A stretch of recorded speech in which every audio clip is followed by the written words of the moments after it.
Breaking news happening just a little while ago tonight, right now on the WHAS11 night team. Breaking news happening just a little while ago tonight, right now on the WHAS11 night team. Stunning new video of the suspect just released in the Charlie Kirk killing.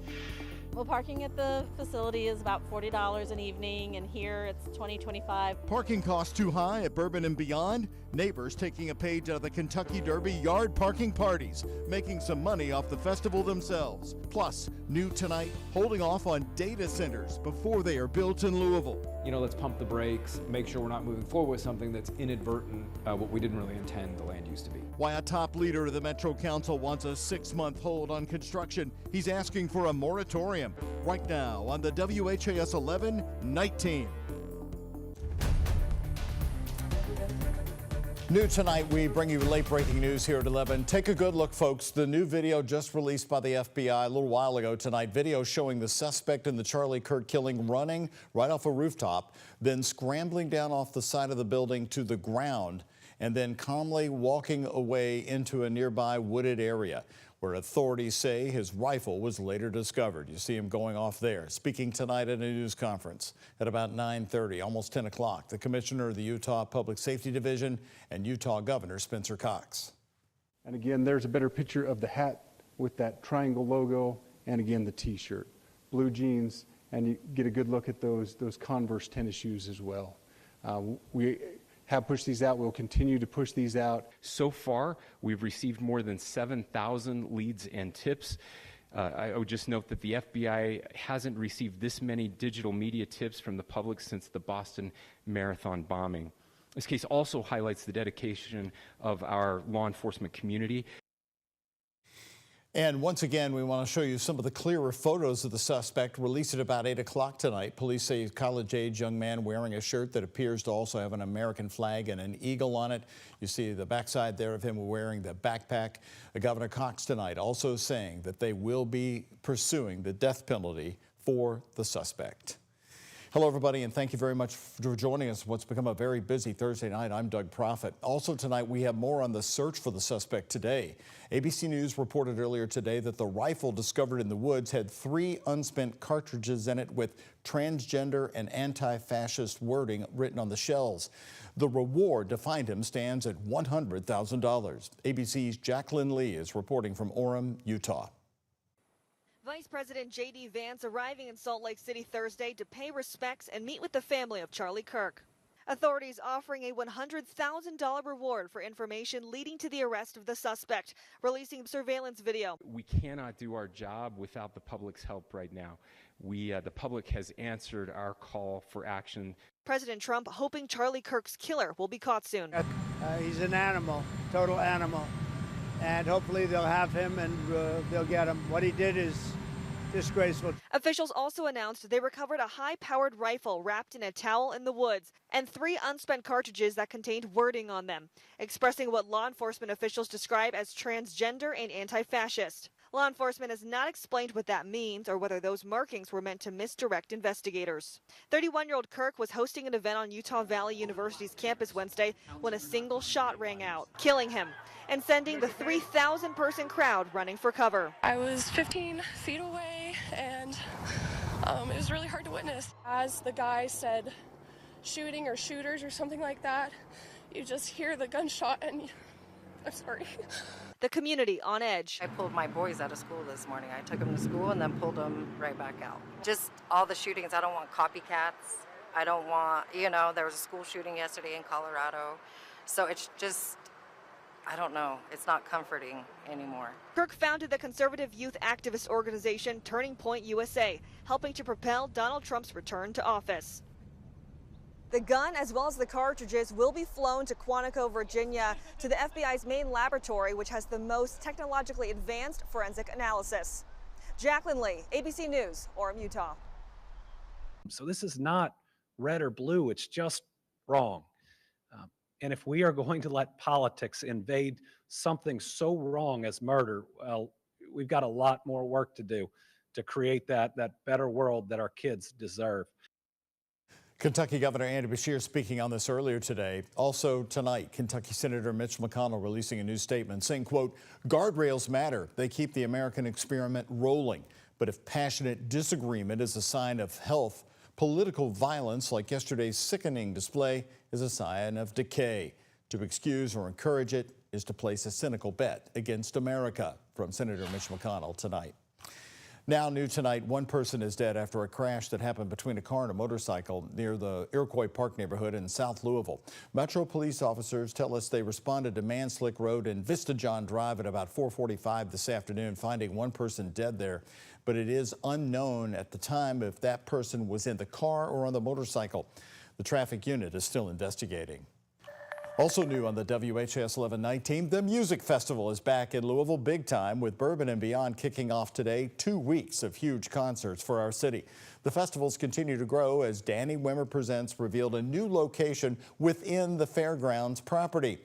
Another part of the growth is the overflow of parking, and WHAS11's Jose Alonso is live with photojournalist Levi Hammer covering the concerts in a neighborhood taking advantage like it's Derby week. And Jose, the concert just ended. What can you show us? What's happening there behind you? Doug, the Lumineers just closed out the first day of Bourbon and Beyond, and right now the mass exodus is happening. I want to show you right here. We have some excited people taking on the sidewalks here in the Prestonia neighborhood. Specifically, we're here next to the Aldi on Preston Highway. And it was a long day for these people, but now they're taking advantage of this local vendor that's selling food. We got some guys eating right there too, some other people back there. And, you know, this neighborhood, these homeowners, they're taking advantage of their lawns just like it's Derby Day. And we spent the day talking with festival goers about finding alternative parking and the changes to this year's festival. Oh my gosh, Bourbon and Beyond. So much live music, literally one of the biggest days in Louisville. The large music festival is back with a new layout. Yeah, I really enjoy how they blanketed the place in the artificial turf. We can't wait to go on the rides. We're excited to go like between stages and rides and back again. And we're season pass members too, so we know Kentucky Kingdom well, and we're actually bringing our daughter here on Sunday. The music festival has expanded as it's in the parking lot closer to the Kentucky Expo Center buildings. And we also talked to people about parking. How much did they pay and where did they leave their car? There was really good parking and not a long walk over. On a normal day without the giant festivals, parking at the Expo Center stands around $13. But during the festivals, it bumps up to about $40. Parking was more than I'm used to, but you know what? You go with the flow sometimes. It's not like I'm getting bourbon and Coke for $4. It's gonna be $20. But a little less than a mile away, residents of the Prestonia neighborhood like Rihanna Taryn financially benefit from the annual festivals with parking in the yard. My partner bought this house and we had no idea that you could, but we were excited to have the opportunity. You can make some good money this weekend and do what you want with it. The average price around here, $20 to $25 to park, but it comes with a little less than a mile walk. But for festival goers in this car, saving a few bucks goes a long way. It's more just hoping to expedite the exit when we leave later on, get out of here quicker, get home quicker. We got to work tomorrow. With Louisville Tourism reporting Bourbon and Beyond and Louder Than Life bringing in more than a $42 million impact last year, this local barbecue vendor is taking advantage. We've seen tons of people going in today, had a steady stream of business, I'd say, for lunch, but everybody's like, are you going to be here when we're coming out? So we're looking forward to the people coming out. And that late night rush is exactly what Smoking Tom's Barbecue is hoping to reap the benefits from. Right now they're looking a little slow, but I've been seeing some people come down there. And by the way, Louisville Tourism did say about 210,000 people attended Bourbon and Beyond over the course of the 4-day weekend, and that was last year in 2024. But we also want to talk about the weather. It was full of sunshine today, maybe just a little bit too much sunshine. I felt a little draining from that, but it was a beautiful day. We're looking like it's going to stick to that pattern as we enter into the next weekend where we have Louder Than Life. We can't forget last year, Hurricane Helene. It washed out the metalheads and also myself as I got to cover that. But so far, things are looking good as we are entering the Louisville. Reporting live in Louisville, Jose Alonso, WHAS11 Night Team on your side. All right, Jose, great day one coverage. You are right. No $4 bourbon and Cokes anywhere with probably in 10 miles of that place tonight. All right, good to see you. Thank you so much. Again, the 4-day festival now underway. Well, in the wake of thousands of people attending the festival over the next 4 days, today we talked with Metro Police Chief Paul Humphrey in our studios on the measures police are taking to ensure the safety of those attending.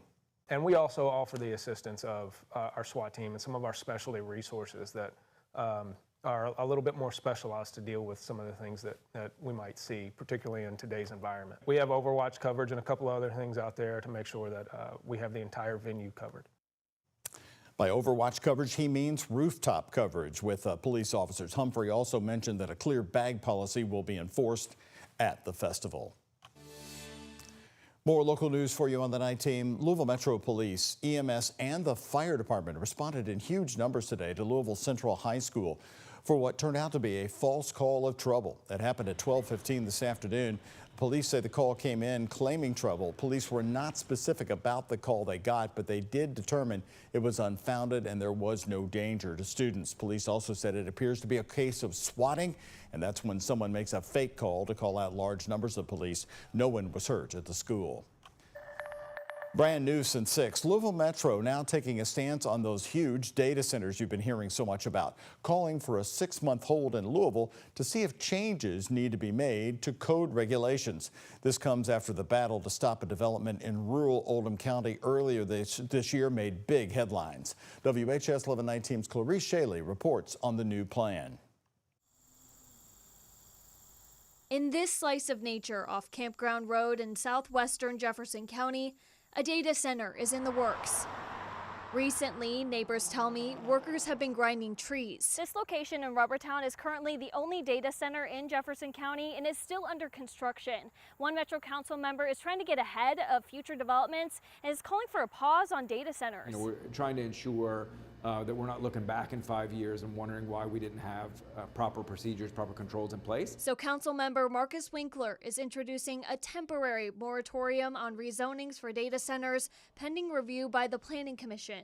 Winkler would like the commission to study the topic. And giving clarity to folks that want to build data centers of where are appropriate uses. This approach was motivated by seeing it happen in Oldham County, watching the frustration and pushback of LaGrange residents until it was dropped in July. This is a solid win for We Are Oldham County. This is a bipartisan group of concerned citizens. The problem is that there are aspects of the development of hyperscale data centers such as this that were never envisioned by people who developed the Planning Commission ordinances. Member of the Louisville Climate Action Network, Ken Shapiro, understands Winkler's approach. This is what democracy is all about, and we'll come up with the right rules, and hopefully we'll be able to get data centers that make sense and find a way to fund them that makes sense. Both support finding a way to keep residents informed of developments as more continue to pop up nationwide.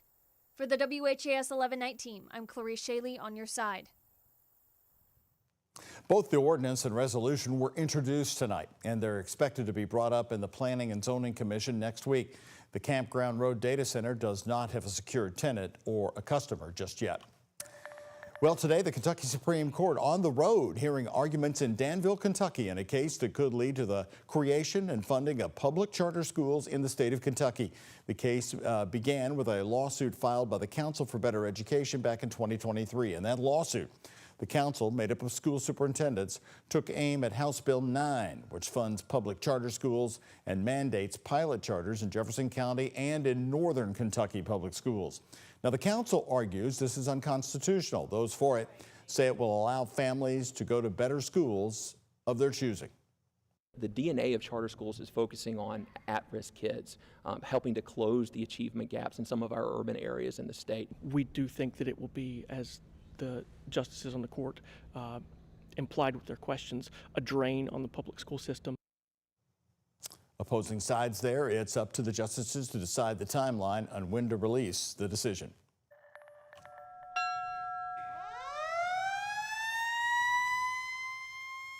Happening tonight on the night team, looking back on the September 11th terror attacks 24 years later. Up next, how a museum in Jeffersonville is paying tribute to the thousands lost in the tragedy. And then right now, we're bringing you a live look at the annual Tribute in Light, again live from New York City. The details on the twin beams of light honoring 9/11 next. The twin beams not far from the official 9/11 memorial in New York City.